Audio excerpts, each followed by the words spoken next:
Academy. Good evening everyone, welcome to Harish academy. ముందుగా అందరికీ happy Christmas శుభాకాంక్షలు అండి. అలానే సెంట్రల్ గవర్నమెంట్ ఎవ్రీ ఇయర్ అధికారికంగా నిర్వహిస్తూ ఉన్న గుడ్ గవర్నెన్స్ డే సుపరిపాలనా దినోత్సవ శుభాకాంక్షలు. ఇక ఇవాల్టి కరెంట్ అఫైర్స్లో భాగంగా మనము ఫస్ట్ టాపిక్ని చూద్దాం. ఇవాల్టి మన first topic prime minister Narendra Modi గారి లక్నో టూర్. ఇవాళ గుడ్ గవర్నెన్స్ డే డిసెంబర్ 25న కేంద్ర ప్రభుత్వము గుడ్ గవర్నెన్స్ డేగా నిర్వహిస్తూ ఉంది. దీనికి మెయిన్ రీజను డిసెంబర్ 25న భారత మాజీ ప్రధాని అటల్ బిహారీ వాజ్పేయి గారి birthday. December 25 Indian farmer prime minister Atal Bihari Vajpayee గారి పుట్టినరోజు సందర్భంగా ఎవ్రీ ఇయర్ సుపరిపాలనా దినోత్సవంగా సెలబ్రేట్ చేసుకుంటా ఉన్నాం. సో ఈ కాంటెక్స్ట్లో మోడీ గారు ఉత్తరప్రదేశ్లోని లక్నోకి వెళ్ళారు. అక్కడ 3 విగ్రహాలని ఆవిష్కరించారు. మనకి ఎగ్జామ్ పాయింట్ ఆఫ్ వ్యూలో ఆ 3 స్టాచ్యూస్ ఎవరివి? ఈ లక్నో టూర్లో భాగంగా లక్నోలో ప్రైమ్ మినిస్టర్ నరేంద్ర మోడీ గారు రాష్ట్రీయ ప్రేరణ స్థల్ని ఆవిష్కరించారు. రాష్ట్రీయ ప్రేరణ స్థల్ని అన్వీల్ చేశారు. మరి ఇక్కడ మనకి ఎగ్జామ్ పాయింట్ ఆఫ్ వ్యూలో ఈ రాష్ట్రీయ ప్రేరణ స్థల్ అంటే ఏంటి? రాష్ట్రీయ ప్రేరణ స్థల్, ఈ రాష్ట్రీయ ప్రేరణ స్థల్లో భాగంగా 65 ఎకర్స్లో 65 ఎకరాలలో 230 crore 230 కోట్లతో ఒక జాతీయ స్మారకాన్ని, ఒక నేషనల్ మెమోరియల్ కాంప్లెక్స్ని అక్కడ నిర్మించారు. ఈ నేషనల్ మెమోరియల్ కాంప్లెక్స్లో 3 విగ్రహాలు, 3 persons విగ్రహాలు అక్కడ ఆవిష్కరించారు. ఒకరిది వచ్చేసి భారత మాజీ ప్రధాని అటల్ బిహారీ వాజ్పేయి గారి స్టాచ్యూ, మరొకటి భారతీయ జనసంఘ్, ఇప్పుడు ఏదైతే రూలింగ్ పార్టీ బీజేపీ ఉందో దానికంటే ముందు భారతీయ జనసంఘ్ ఉండేది. ఆ భారతీయ జనసంఘ్ పార్టీ ఫౌండర్ శ్యామ్ ప్రసాద్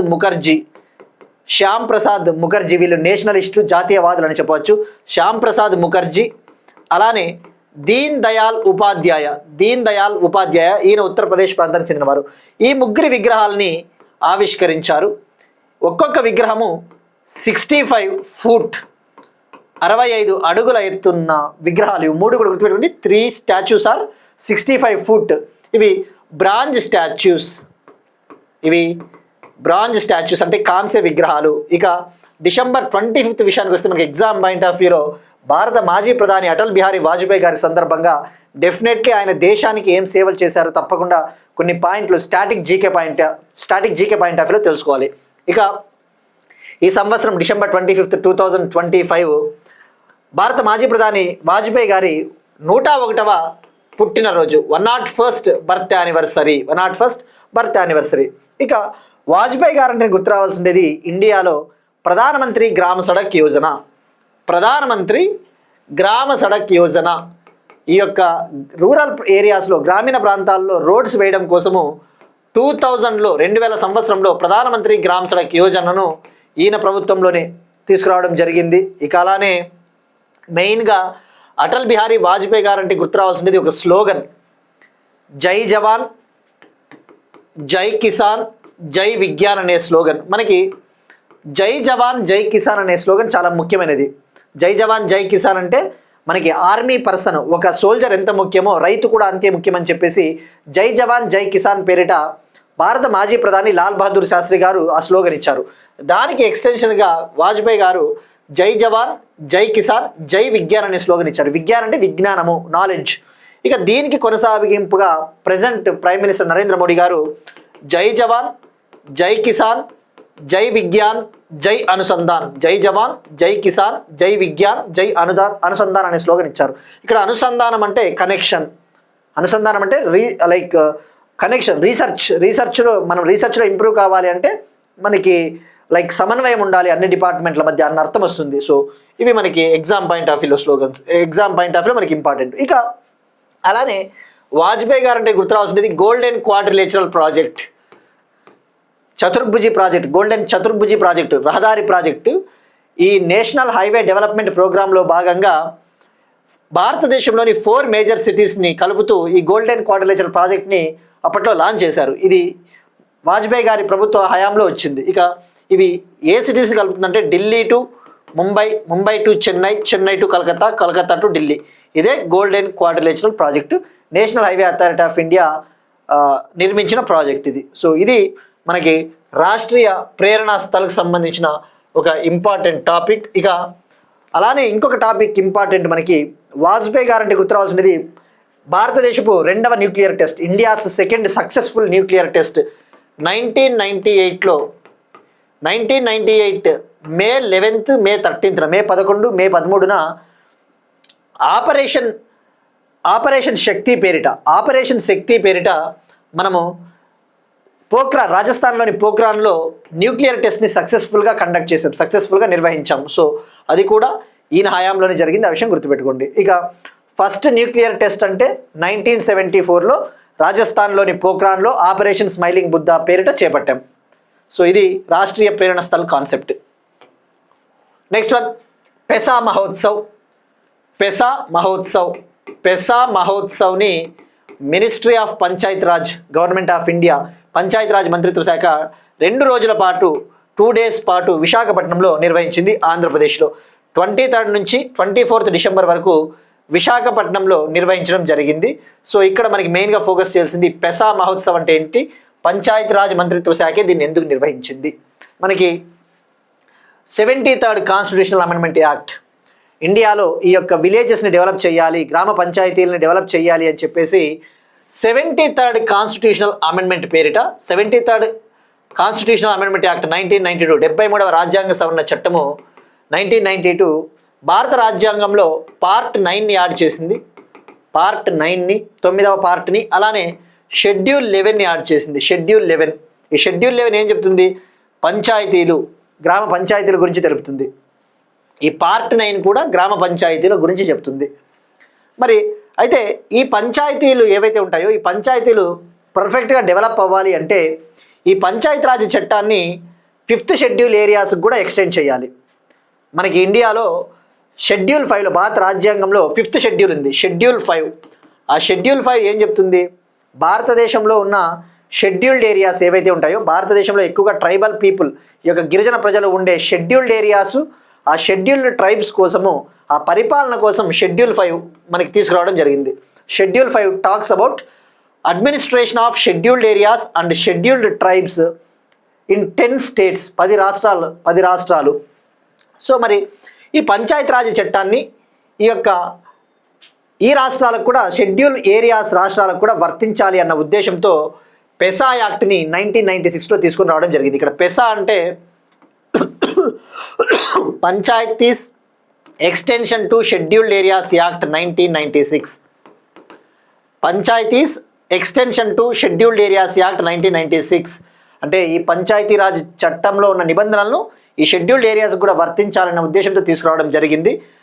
ఈ చట్టాన్ని డిసెంబర్ 24th 1996 డిసెంబర్ 24th తీసుకురావడంతో ప్రతి సంవత్సరం డిసెంబర్ 24ని పెసా దినోత్సవంగా, పెసా డేగా సెలబ్రేట్ చేసుకుంటాం. సో ఇప్పుడు ఈ ట్రైబల్ ఏరియాస్ని డెవలప్ చేయాలి, ముఖ్యంగా ఈ యొక్క ట్రైబల్ యూత్ని, ట్రైబల్ లీడర్షిప్ని డెవలప్ చేయాలి అని చెప్పేసి 2 రోజుల పాటు ఈ పెసా మహోత్సవ్ని నిర్వహించడం జరిగింది. ఇందులో భాగంగా ట్రైబల్ ఏరియాస్కి సంబంధించిన డ్యాన్స్ ఫెస్టివల్స్, ట్రైబల్ ప్లేయర్స్కి, ట్రైబల్ యూత్కి స్పోర్ట్స్, కబడ్డీ, ఆర్చరీ ఇటువంటివి పెట్టడం జరిగింది. సో ఇక్కడ మెయిన్గా ఫోకస్ చేయాల్సింది మనకి ఆ పెసా స్టేట్స్ ఎన్ని ఉన్నాయంటే 10 states, 10 రాష్ట్రాలు ఉన్నాయి. ఆ 10 రాష్ట్రాలు మనకి తప్పకుండా ఇంపార్టెంట్. ఒకటి హిమాచల్ ప్రదేశ్, మహారాష్ట్ర, రాజస్థాన్, గుజరాత్, మధ్యప్రదేశ్, ఒడిషా, ఛత్తీస్గఢ్, జార్ఖండ్, తెలంగాణ, ఆంధ్రప్రదేశ్. మరి ఇక్కడ మీరు అబ్జర్వ్ చేస్తే ఈ 10 పెసా రాష్ట్రాలలో ట్రైబల్ పీపుల్ ఉంటారు. మరి అలానే అస్సాం, మిజోరం, త్రిపుర, మేఘాలయలో కూడా, అస్సాం, మిజోరం, త్రిపుర, మేఘాలయాల్లో కూడా ట్రైబల్ పీపుల్ ఉంటారు. కానీ మరి ఎందుకు ఇది పెసా షెడ్యూల్డ్ 5లో లేదు, షెడ్యూల్ 5లో ఈ 4 రాష్ట్రాలు లేవు అంటే ఇవి షెడ్యూల్ 6లో ఉన్నాయి. షెడ్యూల్ 6 ఏం చెప్తుంది, ఈ యొక్క ట్రైబల్ ఏరియాస్ ఏవైతే ఉన్నాయో ఆ ట్రైబల్ ఏరియాస్ యొక్క పరిపాలన కోసము షెడ్యూల్ 6 ఉంటుంది. ఆ షెడ్యూల్ 6లో అస్సాం, మిజోరం, త్రిపుర, మేఘాలయ ఉంటాయి. ఆ విషయం గుర్తుపెట్టుకోండి. బట్ పెసా చట్టం మాత్రము షెడ్యూల్ 5 రాష్ట్రాలకు వర్తిస్తుంది. సో మరి పెసా చట్టం వల్ల అడ్వాంటేజెస్ ఏముంటాయి? జనరల్గా పంచాయతీలు డెవలప్ కావాలి అంటే గ్రామ సభల పాత్ర చాలా కీలకము, గ్రామ సభల రోల్. సో ఆ గ్రామ సభలకి ముఖ్యంగా ఈ షెడ్యూల్డ్ 5 స్టేట్స్ ఏవైతే ఉన్నాయో, షెడ్యూల్డ్ 5 ఏరియాస్ స్టేట్స్, ఈ స్టేట్లలో గ్రామ సభలకి, ముఖ్యంగా గ్రామ సభలకి ఎక్కువగా ప్రాముఖ్యత ఉంటుంది. ఆ గ్రామ సభలకి ప్రాముఖ్యత ఇవ్వడం వల్ల, అంటే ఎక్కువ పవర్స్ ఇవ్వడం వల్ల ఆ ట్రైబల్ పీపుల్ ఎవరైతే ఉంటారో ఆ ట్రైబల్ పీపుల్కి సంబంధించిన రిసోర్సెస్, ఫారెస్ట్ కావచ్చు, వాటర్ కావచ్చు, ల్యాండ్ కావచ్చు, వాటికి సంబంధించిన డెవలప్మెంటల్ ప్రాజెక్ట్స్, అభివృద్ధి పనులు చేపట్టాలి అంటే ఈ యొక్క గ్రామ సభల యొక్క ఆమోదం తప్పనిసరి, గ్రామ సభల యొక్క అప్రూవల్ అనేది చాలా మ్యాండేటరీ అవుతుంది. సో ఇది పెసా యాక్ట్కి సంబంధించిన ఇన్ఫర్మేషన్. సో ఇక మరి ఇందులో భాగంగా కొన్ని ఇనిషియేటివ్స్ లాంచ్ చేయడం జరిగింది. పెసా డే December 24 సందర్భంగా పెసా పోర్టల్ని లాంచ్ చేశారు, పెసా ఇండికేటర్సు, అలానే ముఖ్యంగా ఆంధ్రప్రదేశ్కి సంబంధించిన ఒక క్లాసికల్ డ్యాన్స్ కూచిపూడిని ఇక్కడ పర్ఫామ్ చేయడం జరిగింది. తెలంగాణకు చెందిన ఒక ట్రైబల్ డ్యాన్స్, ఒక ఫోక్ డ్యాన్స్ గుస్సడి ఇక్కడ ఇది గోండ్ కమ్యూనిటీ, గోండ్ ప్రజలు తెలంగాణలో ఈ యొక్క డ్యాన్స్ని నిర్వహిస్తూ ఉంటారు. సో గుస్సడి డ్యాన్స్ ఫ్రమ్ తెలంగాణ, ఈ డ్యాన్స్ను కూడా అక్కడ ప్రదర్శించడం జరిగింది. సో ఇక మరి నెక్స్ట్ పెసా మహోత్సవం ఈ సంవత్సరం జరిగింది. ఫస్ట్ పెసా మహోత్సవం, మొదటి పెసా మహోత్సవం నెక్స్ట్ ఇయర్ ఛత్తీస్గఢ్లో జరగబోతూ ఉంది. నెక్స్ట్ ఇయర్ ఛత్తీస్గఢ్లో పెసా మహోత్సవం జరగబోతూ ఉంది. నెక్స్ట్ వన్ దివ్య అటల్ ప్రోగ్రామ్. ఢిల్లీ ప్రభుత్వము ఢిల్లీలో ఉన్న ట్రైబల్ ఢిల్లీలో ఉన్న డిజేబుల్డ్ పీపుల్ ఎవరైతే ఉంటారో దివ్యాంగుల యొక్క అభివృద్ధి కోసము భారత మాజీ ప్రధాని అటల్ బిహారీ వాజ్పేయి గారి బర్త్డే సందర్భంగా దివ్య అటల్ ప్రోగ్రామ్ని నిర్వహించింది. దివ్య అటల్ ప్రోగ్రాంలో భాగంగా దివ్యాంగులకి, పర్సన్స్ విత్ డిజేబిలిటీస్ దివ్యాంగులకి ట్రైసైకిల్స్, ఎసెన్షియల్ ఐటమ్స్ని డిస్ట్రిబ్యూట్ చేయడం జరిగింది. ట్రైసైకిల్స్, వాళ్ళకి అవసరమైన పరికరాలు, మెడికల్ ఎక్విప్మెంట్ అటువంటివి డిస్ట్రిబ్యూట్ చేయడం జరిగింది. సో దివ్య అటల్ ప్రోగ్రామ్ అంటే ఢిల్లీ చీఫ్ మినిస్టర్ రేఖా గుప్తా గారు ఉన్నారు.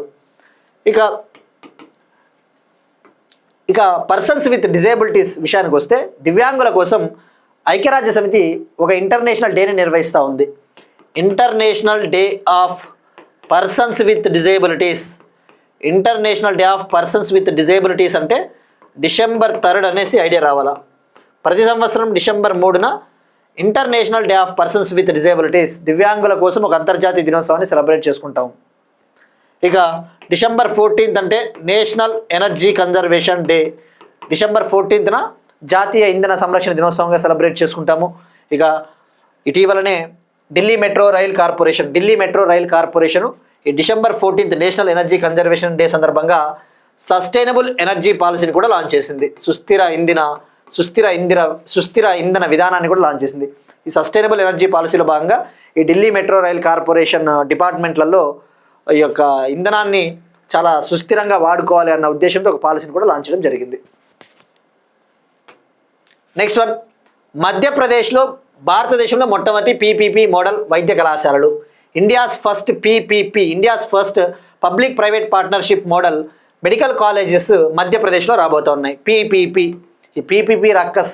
ఈ పీపీపీ గురించి మీరు చూస్తే ఆంధ్రప్రదేశ్లో ఇది ఎక్కువగా వివాదం నడుస్తూ ఉంది. Public private partnership. ఆంధ్రప్రదేశ్ ప్రభుత్వం ఏమో మెడికల్ కాలేజీలని ప్రైవేట్ పరం చేయాలి అని చెప్పేసి భావిస్తూ ఉంది. అంటే ఈ యొక్క పీపీపీలో భాగంగా మెడికల్ కాలేజెస్ని డెవలప్ చేయాలి అని చెప్పేసి ఆంధ్రప్రదేశ్ భావిస్తూ ఉంటే, అక్కడ ఆంధ్రప్రదేశ్లో ప్రతిపక్ష పార్టీ ఏమో దీనిపైన కొద్దిగా ప్రొటెస్ట్లు చేస్తూ ఉంది. సో ఈ కాంటెక్స్ట్లో పబ్లిక్ ప్రైవేట్ పార్ట్నర్షిప్ అనేది మనకి చాలా ఇంపార్టెంట్. సో మరి ఇప్పుడు పీపీపీ అంటే పబ్లిక్ ప్రైవేట్ పార్ట్నర్షిప్. ఇందులో భాగంగా మెడికల్ కాలేజెస్ని ప్రభుత్వ సహకారము అలానే ప్రైవేట్ సహకారంతో డెవలప్ చేయడం జరుగుతుంది. ఇప్పుడు ఇండియాలో ఫస్ట్ పీపీపీ మోడల్ కళాశాలలు మధ్యప్రదేశ్లోని 4 డిస్టిక్లలో రాబోతూ ఉన్నాయి. దీనికి సంబంధించి నిన్న 2 మెడికల్ కాలేజెస్కి ఫౌండేషన్ స్టోన్ కూడా వేశారు కేంద్ర ఆరోగ్య శాఖ మంత్రి JP నడ్డా గారు, మధ్యప్రదేశ్ చీఫ్ మినిస్టర్ మోహన్ యాదవ్ గారు. సో ఇప్పుడు మనం తెలుసుకోవాల్సినది మధ్యప్రదేశ్లోని ట్రైబల్ డామినేటెడ్ డిస్ట్రిక్ట్స్లో ఇవి రాబోతూ ఉన్నాయి. మధ్యప్రదేశ్లో గిరిజనులు ఎక్కువగా ఉన్న ప్రాంతాలలో మొదట దార్ డిస్టిక్, బెటుల్ డిస్టిక్లో 2 మెడికల్ కాలేజెస్ని పీపీపీ మోడ్లో బిల్డ్ చేయబోతున్నారు.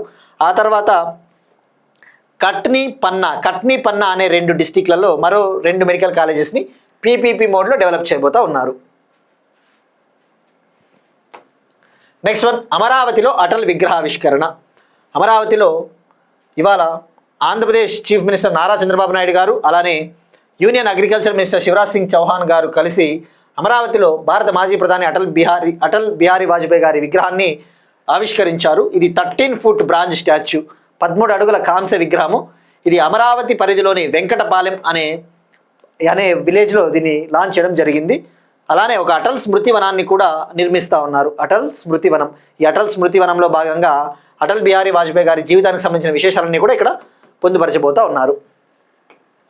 నెక్స్ట్ వన్ ఎకానమీకి సంబంధించి రాజ్మార్గ్ ఇన్ఫ్రా ఇన్వెస్ట్మెంట్ ట్రస్ట్కు సెబీ అనుమతి. రాజ్మార్గ్ ఇన్ఫ్రా ఇన్వెస్ట్మెంట్ ట్రస్ట్కు సెబీ అనుమతి. ఇక్కడ ఇది ఎకానమీకి సంబంధించి, ముఖ్యంగా సెబీకి సంబంధించి securities exchange board of India. Securities exchange board of India Rajmarg infra ఇన్వెస్ట్మెంట్కి ట్రస్ట్ హోదా ఇచ్చింది. ట్రస్ట్ హోదా ఇచ్చింది. ఇక్కడ మనకి ఫస్ట్ ఏంటి, ఇన్ఫ్రా ఇన్వెస్ట్మెంట్ ట్రస్ట్స్ అంటే ఏంటి, సెబీ అంటే ఏంటి, అలాంటి బేసిక్ డీటెయిల్స్ తెలుసుకోవాలా. ఇక్కడ మనకి ఫస్ట్ కొద్దిగా బ్యాక్గ్రౌండ్ రిక్వైర్డ్, బ్యాక్గ్రౌండ్ చాలా అవసరం. ఇక్కడ సెబీ అంటే securities exchange board of India. ఇండియాలో సెక్యూరిటీ మార్కెట్స్ని, క్యాపిటల్ మార్కెట్స్ని రెగ్యులేట్ చేసే, నియంత్రించే బాడీ. ఇది ఒక స్టాచ్యుటరీ బాడీ. సెబీ యాక్ట్ 1992 కింద ఏర్పాటైంది. సెబీ చట్టం 1992. సెబీకి ప్రస్తుతం చైర్మన్గా తుహిన్ కాంత్ పాండే ఉన్నారు. తుహిన్ కాంత్ పాండే. ఇక మరి ఇప్పుడు ఇన్ఫ్రాస్ట్రక్చర్ ఇన్వెస్ట్మెంట్ ట్రస్ట్స్ అంటే ఏంటి? మనం పేపర్ చూస్తూ ఉంటే మనకి రెండు టర్మ్స్ వార్తలు ఎక్కువగా ఈ మధ్యన కనబడుతూ ఉన్నాయి. Infrastructure investment trusts, InvIT, real estate investment trusts, real estate investment trusts, InvITs, రీఇన్విట్స్ అని చెప్పేసి. మరి ఇక్కడ ఇవి అసలు ఏంటి? భారత ప్రభుత్వము, ఇండియన్ గవర్నమెంట్ 2021లో నేషనల్ మానిటైజేషన్ పైప్ లైన్ అనే దాన్ని అనౌన్స్ చేసింది. 2021-22 బడ్జెట్లో నేషనల్ మానిటైజేషన్ పైప్ లైన్ అనే దాన్ని అనౌన్స్ చేసింది. ఫస్ట్ ఇక్కడ మానిటైజేషన్ అంటే ఏంటి? మానిటైజేషన్ అంటే ఇప్పుడు ఫర్ ఎగ్జాంపుల్ మన ఇండియాలో బ్రౌన్ ఫీల్డ్ అసెట్స్ చాలా ఉంటాయి. బ్రౌన్ ఫీల్డ్ అసెట్స్ అంటే ఏంటి? బ్రౌన్ ఫీల్డ్ ఆస్తులు మనం చెప్పుకున్నాం కదా. బ్రౌన్ ఫీల్డ్ అంటే ఆల్రెడీ ఉన్న ప్రాజెక్ట్స్, ఎగ్జిస్టింగ్ ప్రాజెక్ట్స్. ఉదాహరణకు roads, railways, ports, stadiums, sports stadiums, ఇలాంటి ఆస్తులు ఏవైతే ఉంటాయో ఆ ఆస్తులు జనరల్గా గవర్నమెంట్ కంట్రోల్లో ఉంటాయి. కొన్ని ముఖ్యంగా పోర్ట్స్, రోడ్స్, రైల్వేస్కి సంబంధించిన ఇన్ఫ్రాస్ట్రక్చర్ అసెట్స్ అన్నీ కూడా. మరి అటువంటి బ్రౌన్ ఫీల్డ్ అసెట్స్ని కనుక మనము ప్రైవేట్ ఇన్వెస్టర్స్కి లీజుకి ఇచ్చినట్టయితే మనకి దాని నుంచి ఆదాయం వస్తుంది. ఎందుకంటే ప్రైవేట్ ఆపరేటర్లు అయితే వాటిని బాగా డెవలప్ చేస్తారు, తద్వారా ఆదాయం, రెవెన్యూ వస్తుంది. అందులో వచ్చిన రెవెన్యూ ఏదైతే ఉందో దాన్ని మళ్ళీ ప్రైవేట్ ఇన్వెస్టర్లకి డివిడెండ్స్ రూపంలో, లాభాల రూపంలో ఇద్దామని చెప్పేసి 2021లో నేషనల్ మానిటైజేషన్ పైప్ లైన్ని లాంచ్ చేసింది. కరెక్ట్గా చెప్పాలంటే ఆగస్ట్ 2021లో. మరి దీని ముఖ్య ఉద్దేశం ఏంటి? నేషనల్ మానిటైజేషన్ పైప్ లైను ఇండియాలో ఉన్న brown field assets, roads, railways, airports, stadiums, ఇటువంటి వాటిని ప్రైవేట్ ఇన్వెస్టర్స్కి లీజుకి ఇవ్వాలి 4 years పాటు. 2021-22 నుంచి 24-25 ఫినాన్షియల్ ఇయర్ వరకు, అంటే 4 ఏళ్ల పాటు వీళ్ళకి లీజుకి ఇచ్చినట్టయితే ఎంత లేదన్నా కూడా అప్రాక్సిమేట్లీ 6 లక్షల కోట్లను మనము ఆదాయం తీసుకురావచ్చు. 6 lakh crore రెవెన్యూని మనము జనరేట్ చేయొచ్చు అన్న ఉద్దేశంతో దాన్ని లాంచ్ చేశారు. అందులో భాగంగా ఈ infrastructure investment trusts, real estate investment ట్రస్ట్స్ని సెబీ కింద రిజిస్టర్ చేస్తారు. ఇప్పుడు ఇన్ఫ్రాస్ట్రక్చర్ ఇన్వెస్ట్మెంట్ ట్రస్ట్ అంటే ఇందులో ప్రైవేట్ ఇన్వెస్టర్లు పాల్గొంటారు. ఇప్పుడు national highway authority of India, జాతీయ హైవే అథారిటీ ఆఫ్ ఇండియా ఏదైతే ఉందో ఆ జాతీయ highway authority of India Rajmarg infra ఇన్వెస్ట్మెంట్ని ఏర్పాటు చేసింది. గుర్తుపెట్టుకోండి, ఈ యొక్క ప్రైవేట్ ఇన్వెస్ట్మెంట్ ట్రస్టులని ఏర్పాటు చేసేది ఇటువంటి సంస్థలే, NHI లాంటి సంస్థలు. ఈ national highway authority of India Rajmarg infra ఇన్వెస్ట్మెంట్ని ఏర్పాటు చేసింది. ఇప్పుడు సెబీ దానికి ట్రస్ట్ హోదా ఇచ్చింది. తద్వారా సెబీ దగ్గర ఇవి రిజిస్టర్ అవుతాయి. మరి ఇప్పుడు దీనివల్ల ఇప్పుడు ఈ రాజ్మార్గ్ ఇన్ఫ్రా ఇన్వెస్ట్మెంట్ ట్రస్ట్ ద్వారా ముఖ్యంగా మన నేషనల్ హైవే రోడ్ అసెట్స్ ఏవైతే ఉంటాయో మన జాతీయ రహదారులని ఈ ప్రైవేట్ ఇన్వెస్టర్లకి లీజుకి ఇవ్వడం జరుగుతుంది. వచ్చిన లాభాలలో ఇప్పుడు టోల్ ఫీజులు, టోల్ గేట్ దగ్గర వచ్చే ఫీజులు, ఇవన్నీ కూడా ఆ లాభాలలో వాటా కొద్దిగా ప్రైవేట్ ఇన్వెస్టర్లకు కూడా వెళ్తుందన్నమాట రాబోయే రోజుల్లో. సో ఇక్కడ గుర్తుపెట్టుకోవాల్సింది రాజ్మార్గ్ ఇన్ఫ్రా ఇన్వెస్ట్మెంట్ ట్రస్ట్. ఇది NHAI స్పాన్సర్ చేసిన ట్రస్టు. ఈ ట్రస్ట్లన్నీ కూడా infra investment trust, real estate investment trust SEBI దగ్గర రిజిస్టర్ అవుతాయి. మరి ఇక్కడ ఎవరు ఎలిజిబుల్, ఎవరు పార్టిసిపేట్ చేయవచ్చు ప్రైవేట్ పెట్టుబడిదారులు అంటే లార్జ్ ఇన్వెస్టర్స్, ఇన్స్టిట్యూషనల్ ఇన్వెస్టర్స్, పెద్ద పెట్టుబడిదారులు, పెద్ద వ్యవస్థీకృత ఇన్వెస్టర్లతో పాటు రీటైల్ ఇన్వెస్టర్స్ కూడా పార్టిసిపేట్ చేయవచ్చు. అంటే చిన్న పెట్టుబడిదారులు కూడా ఇందులో వాళ్ళు పెట్టుబడులు పెట్టుకోవచ్చు. ఆ విషయం గుర్తుపెట్టుకోండి. మరి ఈ యొక్క ఇన్ఫ్రాస్ట్రక్చర్ ఇన్వెస్ట్మెంట్ ట్రస్ట్స్ ఎలా రెగ్యులేట్ అవుతాయి, ఎలా నియంత్రించబడతాయి అంటే SEBI infrastructure investment trusts regulations 2014 కింద వీటిని నియంత్రించడం జరుగుతుంది. సో ఇది మనకి ఇన్ఫ్రా ఇన్వెస్ట్మెంట్ ట్రస్ట్కి సంబంధించిన ఇన్ఫర్మేషన్. ఇక అలానే ఇటీవల డిజిటల్ గోల్డ్ అనే కాన్సెప్ట్ కూడా ఎక్కువగా వార్తల్లో ఉంది. డిజిటల్ గోల్డ్ ఇటీవల సెబీ వార్నింగ్ ఇచ్చింది. ఎవరైతే డిజిటల్ గోల్డ్లో ఇన్వెస్ట్మెంట్లు పెడతా ఉంటారో అందులో ఇన్వెస్ట్మెంట్లు పెట్టొద్దండి, ఎందుకంటే వాటిని మేము నియంత్రించము, ఈ డిజిటల్ గోల్డ్ని మేము రెగ్యులేట్ చేయమని చెప్పేసి సెబీ చెప్పింది. డిజిటల్ గోల్డ్ అంటే ఏంటి? ఫిజికల్ గోల్డ్కి బదులు ఈ యొక్క బంగారం, ఫిజికల్ బంగారానికి బదులు ఈ ఆన్లైన్ ప్లాట్ఫామ్స్, ఆన్లైన్ పోర్టల్స్ ఈ డిజిటల్ గోల్డ్లో ఇన్వెస్ట్ చేసేలా ఇన్వెస్టర్స్ని ప్రోత్సహిస్తూ ఉంటాయి. ఇందులో పెట్టుబడులు పెట్టొద్దండి, మీరు జాగ్రత్తగా ఉండండి, వీటిని మేము నియంత్రించము, ఇవి మా పరిధిలో కావు అని చెప్పేసి కూడా సెబీ చెప్పింది. So digital gold is not regulated by SEBI అన్న విషయం గుర్తుపెట్టుకోండి. Next one, BlueBird block 2 communication satellite. మొన్ననే మనం డిస్కస్ చేసుకున్నాం కదా, December 24న ఇస్రో బ్లూబర్డ్ బ్లాక్ 2 కమ్యూనికేషన్ శాటిలైట్ని సక్సెస్ఫుల్గా లాంచ్ చేసింది. ఇక్కడ మనం తెలుసుకోవాల్సింది అసలు ఇదేంటి ఇంకొకసారి తెలుసుకోవాలి. ISRO Indian space research organisation, ISRO headquarters Bengaluru, ISRO chief V Narayanan garu, ISRO 15 August 1969 ఏర్పాటైంది. ఇక ఇస్రో తిరుపతి జిల్లాలోని శ్రీహరికోటలోని షార్ సతీష్ ధావన్ స్పేస్ సెంటర్ నుంచి అమెరికాకు చెందిన బ్లూబర్డ్ బ్లాక్ 2 సమాచార ఉపగ్రహాన్ని లాంచ్ చేసింది. దీని వెయిట్ 6100 నుంచి 6500 కేజీ, అప్రాక్సిమేట్గా చెప్పాలి అంటే సుమారుగా 6100 నుంచి 6500 కేజీల బరువు ఉన్నది. దీని ప్రాముఖ్యత, దీని సిగ్నిఫికెన్స్ వచ్చేసి ఇది ఇండియాస్ హెవీయెస్ట్ కమ్యూనికేషన్ శాటిలైట్, భారతదేశపు అత్యంత బరువైన సమాచార ఉపగ్రహం, అత్యంత బరువైన సమాచార ఉపగ్రహం. దీన్ని అమెరికాకు చెందిన AST space mobile company develop చేసింది. అమెరికాకు చెందిన AST space mobile company develop చేసింది. ఇక అలానే ఇంకొకటి ఏంటంటే మనం తెలుసుకోవాల్సింది లాంచ్ వెహికల్. దీన్ని లాంచ్ చేసిండేది లాంచ్ వెహికల్ మార్క్ 3 ద్వారా ఇండియాస్ బాహుబలి రాకెట్, భారతదేశపు బాహుబలి రాకెట్ అని ఎందుకంటారంటే ఇది అత్యంత బరువైన శాటిలైట్లను కూడా లోయర్ ఆర్బిట్లోకి కావచ్చు, దానికంటే ఎక్కువ ఎత్తులో ఉన్న జియోస్టేషనరీ ట్రాన్స్ఫర్ ఆర్బిట్ GTOలకు కూడా మోసుకొని పోగలదు. ఈ లాంచ్ వెహికల్ మార్క్ 3 ద్వారా లాంచ్ చేశారు. ఈ లాంచ్ వెహికల్ మార్క్ 3ని ఉపయోగించి లాంచ్ చేసిన 6వ ప్రయోగం. సో LVM-3 మార్క్ 6 అన్న విషయం గుర్తుపెట్టుకోండి. అంటే ఇక్కడ ఇది 6వ ప్రయోగము LVM-3 రాకెట్ను ఉపయోగించి. ఇక LVM అంటే ఇది 3 స్టేజ్ రాకెట్. ఇందులో ఫస్ట్ స్టేజ్లో 2 సాలిడ్ స్ట్రాప్ ఆన్ మోటార్స్ ఉంటాయి. కోర్ స్టేజ్లో వచ్చేసి లిక్విడ్ 110 స్టేజ్ ఉంటుంది. ఇక ఫైనల్గా థర్డ్ స్టేజ్ వచ్చేసి క్రియోజెనిక్ ఇంజన్ C-25 స్టేజ్ ఉంటుంది. మరి దీని యొక్క పర్పస్ ఏంటి, దీని యొక్క ఉద్దేశము, మనకి ఏ మారుమూల ప్రాంతాలకు పోయినా, ఏ రిమోట్ ఏరియాస్కి పోయినా కూడా ఈ యొక్క నెట్ ఫెసిలిటీ అనేది జనరల్గా రిమోట్ ఏరియాస్కి, ఫారెస్ట్లకి, మౌంటైన్స్కి పోతే మనకి మొబైల్ ఈ 4G 5G కనెక్షన్ రాదు, ఇంటర్నెట్ సదుపాయం రాదు, వైఫై ఉండదు. సో ఆ వైఫై అటువంటివి లేకపోయినా కూడా బ్రాడ్కాస్టింగ్ సిగ్నల్స్ ఏవైతే ఉంటాయో ఈ యొక్క రేడియో, టీవీ సిగ్నల్స్ను ఉపయోగించి, శాటిలైట్స్ను ఉపయోగించి డైరెక్ట్గా మన మొబైల్స్కి ఎక్కడున్నా కూడా ఇంటర్నెట్ని ప్రొవైడ్ చేసే technology, direct to device technology ద్వారా పనిచేస్తుంది ఈ BlueBird block 2 communication satellite. So గుర్తుపెట్టుకోవాల్సింది direct to device technology. So wait యుఎస్కి చెందిన AST space mobile company develop చేసింది, సక్సెస్ఫుల్గా లాంచ్ చేయడం జరిగింది. LVM-3 mark 6.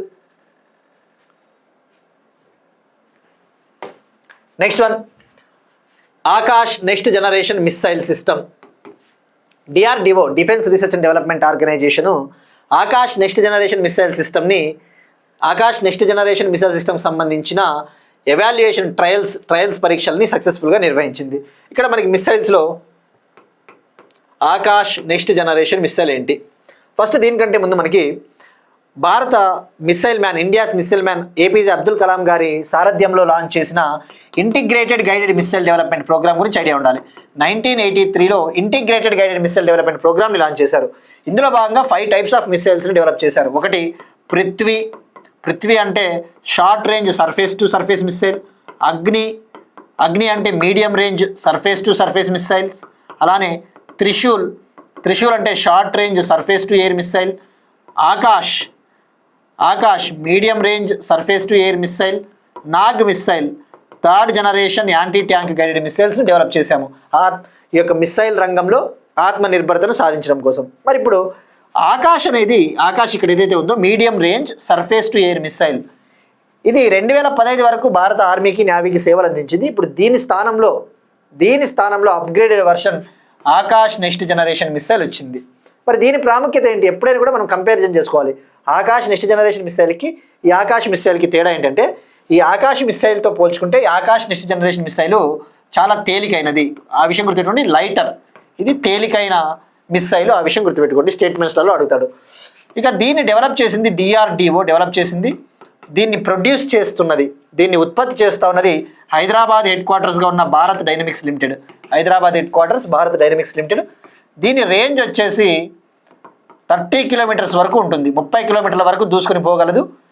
18 నుంచి 20 కిలోమీటర్ల ఎత్తు వరకు కూడా వెళ్ళగలదు. 18 to 20 కిలోమీటర్స్ ఆల్టిట్యూడ్ రీచ్ అవుతుంది. సో ఇక్కడ గుర్తుపెట్టుకోవాల్సింది లైటర్, ఇది కూడా medium range surface to air missile అన్న విషయం గుర్తుపెట్టుకోండి. Akash next generation. సో దీనికి సంబంధించిన పరీక్షలు ఒడిశాలోని ఇంటిగ్రేటెడ్ టెస్ట్ రేంజ్, ఒడిశాలోని చాందీపూర్ కోస్ట్ వద్ద ఉన్న ఇంటిగ్రేటెడ్ టెస్ట్ రేంజ్ వద్ద సక్సెస్ఫుల్గా పరీక్షించడం జరిగింది. నెక్స్ట్ వన్, న్యాయవాది శుభం అవస్థికి ప్రతిష్టాత్మకమైన 40 under 40 lawyer award. 40 under 40 lawyer అవార్డుని గెలుచుకున్న అడ్వకేట్ శుభం అవస్థి. ఇవి లాకు సంబంధించిన అవార్డ్స్. ఎవరైతే లాలో ఈ యొక్క ముఖ్యంగా న్యాయ వ్యవస్థకు మంచి సేవలు అందించి ఉంటారో 40 years లోపు ఉన్న వ్యక్తులకి, 40 years లోపు ఉన్న లాయర్స్కి అవార్డ్స్ ఇవ్వడం జరిగింది. ఈ అవార్డ్స్ సెరమనీ న్యూఢిల్లీలో జరిగింది. న్యూఢిల్లీలో 6th BW world legal awards ceremony జరిగింది. న్యూఢిల్లీలో 6వ BW world legal awards function జరిగింది. అక్కడ సుప్రీంకోర్టులో లాయర్గా పనిచేస్తూ ఉన్న ఇండియన్ శుభం అవస్థికి ఈ అవార్డు లభించింది. నెక్స్ట్ వన్, నాసాకి కొత్త చీఫ్. నాసాకి 15th చీఫ్గా నాసా అంటే అమెరికాకు చెందిన space agency, national aeronautics and space administration. మనకి ఏ విధంగా అయితే ఇస్తారో వాళ్ళకి నాసా, నేషనల్ ఏరోనాటిక్స్ స్పేస్ అడ్మినిస్ట్రేషన్కి న్యూ చీఫ్గా ఒక బిలియనీరు, అమెరికాకు చెందిన అమెరికాకు చెందిన ఒక non astronaut Jared Isaacman select అయ్యాడు. సో ఇక్కడ గుర్తుపెట్టుకోవాల్సింది నాసాకి కొత్త చీఫ్ అంటే జేర్డ్ ఐజాక్ మ్యాన్. మరి ఇక్కడ ఐజాక్ మ్యాన్ అంటే గుర్తు రావాల్సినది మనకి సెప్టెంబర్ 2024లో ఎలాన్ మస్క్కు చెందిన స్పేస్ ఎక్స్ కంపెనీ ఒక కమర్షియల్ స్పేస్ వాక్ని నిర్వహించింది. స్పేస్ ఎక్స్ కంపెనీ సెప్టెంబర్ 2024లో ఒక ప్రైవేటు అంతరిక్ష ప్రోగ్రామ్ని నిర్వహించింది. అందులో భాగంగా స్పేస్ ఎక్స్ పొలారిస్ డాన్ మిషన్ని లాంచ్ చేసింది 2024లో.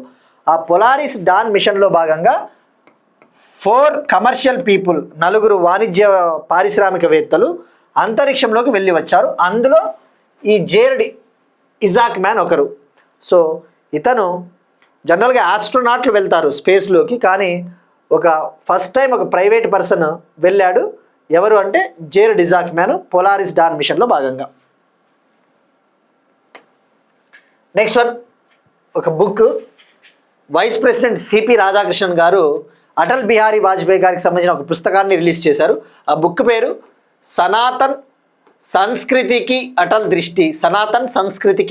దృష్టి. ఈ బుక్ ఆథర్ వచ్చేసి శ్రీ వాసుదేవ్ దేవ్నాని. దీని రచయిత, ఈ బుక్ రచయిత రాజస్థాన్ అసెంబ్లీ స్పీకరు శ్రీ వాసుదేవ్ దేవ్నాని అన్న విషయం గుర్తుపెట్టుకోండి. ఆల్రెడీ అటల్ బిహారీ వాజ్పేయి గారి గురించి మనం డిస్కస్ చేసుకున్నాం కాబట్టి ఇది సరిపోతుంది. Next one, Khelo India tribal games 2026. Sports సంబంధించి ఖేలో ఇండియా గేమ్స్ అనేవి మనకి చాలా popular. Ministry of youth affairs and sports, ఈ యొక్క యువజన వ్యవహారాలు క్రీడల మంత్రిత్వ శాఖ, ఎవరున్నారు ప్రస్తుత మంత్రి మన్సుఖ్ మాండవ్య, ఈ ఖేలో ఇండియా గేమ్స్ని నిర్వహిస్తుంది. ఈ ఖేలో ఇండియా గేమ్స్ అనేవి సెంట్రల్ సెక్టార్ స్కీమ్, అంటే కేంద్ర ప్రభుత్వం నిర్వహించే క్రీడలు. ఈ ఖేలో ఇండియా గేమ్స్లో భాగంగా డిఫరెంట్ గేమ్స్ ఉంటాయి. Khelo India university games, Khelo India పారా games, Khelo India winter games, Khelo India water sports games, Khelo India beach games, Khelo India youth games. ఇప్పుడు ఖేలో ఇండియా ట్రైబల్ గేమ్స్. గిరిజన ప్రాంతాలలో అథ్లెట్లను ప్రోత్సహించడం కోసము నెక్స్ట్ ఇయర్ తొలిసారిగా ఫస్ట్ ఎడిషన్ని ఛత్తీస్గఢ్లో నిర్వహించబోతోంది. దీనికి సంబంధించిన లోగో, థీమ్ సాంగ్, మస్కట్ని విడుదల చేశారు. నెక్స్ట్ ఇయర్ 2026 ఫిబ్రవరి 14 నుంచి ఈ గేమ్స్ జరగబోతూ ఉన్నాయి. ఎప్పటి వరకు జరగబోతూ ఉన్నాయి అన్న విషయం ఇంకా క్లారిటీ రాలేదు. సో మరి దీన్ని ఎవరు నిర్వహించబోతున్నారంటే ఖేలో ఇండియా ట్రైబల్ గేమ్స్ని ministry of youth affairs and sports authority of India, Indian Olympic association, national sports federation, Chhattisgarh ప్రభుత్వం కలిసి నిర్వహించబోతా ఉన్నాయి. సో గుర్తుపెట్టుకోవాల్సింది ఇది ఫస్ట్ ఎవర్ ఎడిషన్, మొదటిసారిగా నెక్స్ట్ ఇయర్ జరగబోతా ఉంది. మరి ఇంకా మస్కట్ విషయానికి వస్తే మస్కట్ మోర్వీర్ అంటే ఛత్తీస్గఢ్ ట్రైబల్ లాంగ్వేజ్లో చెప్పాలంటే మోర్ అంటే మైన్, ఇది నాది అని అర్థం వస్తుంది. వీర్ అంటే వీరత్వము, సో నా ప్రైడ్, మై ప్రైడ్ అన్న అర్థం వస్తుంది. మోర్ వీర్ అన్న విషయం గుర్తుపెట్టుకోండి. మస్కట్ 7 స్పోర్ట్స్కి అవకాశం కల్పించబోతా ఉన్నారు. ఆ 7 గేమ్స్ వచ్చేసి archery, athletics, football, hockey, wrestling, swimming, weight lifting. 2 demonstration sports అంటే 2 ప్రదర్శన క్రీడలు, అంటే జస్ట్ ప్రదర్శనకి నిర్వహిస్తారు. ఇక ఈ యొక్క గేమ్స్ ముఖ్య ఉద్దేశము ఈ యొక్క ఖేలో ఇండియా ట్రైబల్ గేమ్స్లో బాగా రాణించిన వాళ్ళని ఖేలో ఇండియా అథ్లెట్స్గా గుర్తించి వాళ్లకు సంవత్సరానికి 5 లక్షల స్కాలర్షిప్ అందిస్తారు. ఇయర్కి 5 lakhs చొప్పున 8 years పాటు 8 ఏళ్ల పాటు స్కాలర్షిప్ అందించడం జరుగుతుంది. ఇక ఖేలో ఇండియా డిఫరెంట్ గేమ్స్ విషయానికి వస్తే ఖేలో ఇండియా యూత్ గేమ్స్ ఇప్పటి వరకు 7 times జరిగాయి. Khelo India university games 5 times జరిగాయి. Khelo India winter games 6 times జరిగాయి. ఖేలో ఇండియా పారా గేమ్స్ 2 times జరిగాయి. Khelo India water sports festival ఒకసారి జరిగింది. ఖేలో ఇండియా బీచ్ గేమ్స్ ఒకసారి జరిగింది. మరి Khelo India water sports festival ఈ సంవత్సరం తొలిసారిగా శ్రీనగర్లో జరిగింది. జమ్మూ అండ్ కాశ్మీర్ శ్రీనగర్లో జరిగింది. ఖేలో ఇండియా బీచ్ గేమ్స్ తొలిసారిగా ఈ సంవత్సరమే డయ్యూ ప్రాంతంలో జరిగింది. మన యూనియన్ టెరిటరీ కేంద్రపాలిత ప్రాంతం ఉంది కదా, డయ్యూలో జరిగింది. నెక్స్ట్ వన్ ఇంపార్టెంట్ డేస్, వార్తల్లో ముఖ్యమైన దినోత్సవాలు. నేషనల్ కన్జ్యూమర్ డే, జాతీయ వినియోగదారుల దినోత్సవం. జాతీయ వినియోగదారుల దినోత్సవాన్ని మనం ఎవ్రీ ఇయర్ 24th డిసెంబర్న సెలబ్రేట్ చేసుకుంటాం. 24 డిసెంబరు ఎందుకు సెలబ్రేట్ చేసుకుంటామంటే 24th డిసెంబర్న కన్జ్యూమర్ ప్రొటెక్షన్ యాక్ట్కి ప్రెసిడెంట్ ఆమోద ముద్ర ఇవ్వడం జరిగింది. కన్జ్యూమర్ ప్రొటెక్షన్ యాక్ట్ 1986కి డిసెంబర్ 24న 1986లో ప్రెసిడెంట్ అసెంట్ ఇచ్చారు. వినియోగదారుల రక్షణ చట్టం 1986. మరి థీమ్ విషయానికి వస్తే థీమ్ వచ్చేసి efficient and speedy disposal through digital justice. Efficient and speedy disposal through digital justice. ఇక మరి నేషనల్ కన్జ్యూమర్ డేని నిర్వహించేది డిపార్ట్మెంట్ ఆఫ్ కన్జ్యూమర్ అఫైర్స్. ఈ department of consumer affairs ministry of consumer affairs food and public distribution కింద ఉంటుంది. Ministry of consumer affairs food and public distribution కింద ఉంటుంది. వినియోగదారుల వ్యవహారాల విభాగము. ఇక next one international day against cyber crime వ్యతిరేక అంతర్జాతీయ దినోత్సవం. ఎవ్రీ ఇయర్ 24th డిసెంబర్న సెలబ్రేట్ చేసుకుంటాం. 24 డిసెంబర్. సైబర్ క్రైమ్లని ఎలా అరికట్టాలి? ఇప్పుడు మీరు చూస్తే ఎన్సీఆర్బీ 2023 రిపోర్ట్ ప్రకారం 2023లో సైబర్ క్రైమ్స్ అత్యధికంగా కర్ణాటకలో జరిగాయి. 2nd ప్లేస్లో తెలంగాణ ఉంది. మరి ఈ international day against cyber crime నిర్వహించేది యుఎన్కు చెందిన UN office on drugs and crime. ఇక ఈ సైబర్ క్రైమ్స్ విషయానికి వస్తే యునైటెడ్ నేషన్స్ డిసెంబర్ 2024లో ప్రపంచంలోనే మొట్టమొదటి సైబర్ కన్వెన్షన్ని లాంచ్ చేయడం జరిగింది. World's first global framework to fight cyber crime adopted in December 2024. దీన్నే UN convention against cyber crime అంటారు. UN convention against cyber crime ఇది ప్రపంచంలోనే సైబర్ క్రైమ్ల పైన పోరాడడానికి మొట్టమొదటి కన్వెన్షను.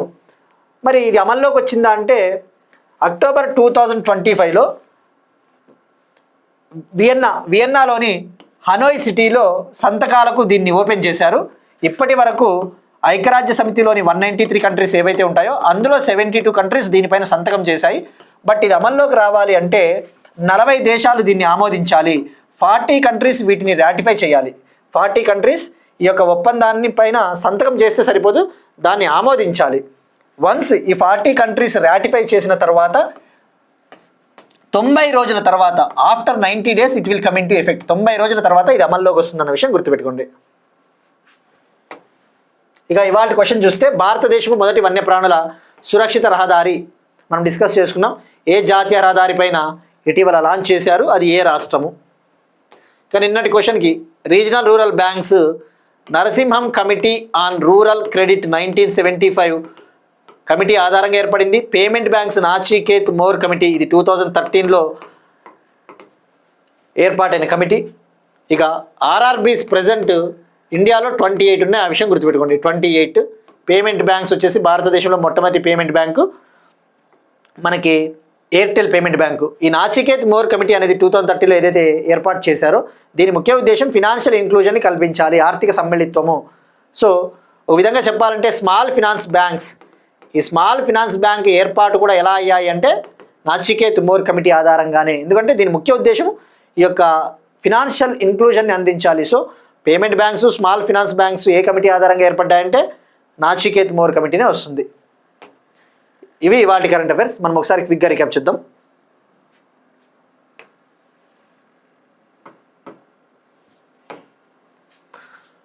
రాష్ట్రీయ ప్రేరణ స్థల్, పంచాయతీరాజ్ మంత్రిత్వ శాఖ పెసా మహోత్సవ్, దివ్య అటల్ ప్రోగ్రాం ఢిల్లీ, భారతదేశంలో మొట్టమొదటి పీపీపీ కళాశాలలు, అమరావతిలో అటల్ విగ్రహావిష్కరణ, రాజ్మార్గ్ ఇన్ఫ్రా ఇన్వెస్ట్మెంట్ ట్రస్ట్కు సెబీ అనుమతి, Bluebird block 2 communication satellite, Akash next generation missile, 40 under 40 lawyer award, NASA కొత్త చీఫ్, వైస్ ప్రెసిడెంట్ లాంచ్ చేసిన కొత్త పుస్తకం, Khelo India tribal games 2026, national consumer day December 24, international day against cyber crime 24 December. That's it. These are today's current affairs. We'll meet you next time and thank you everyone.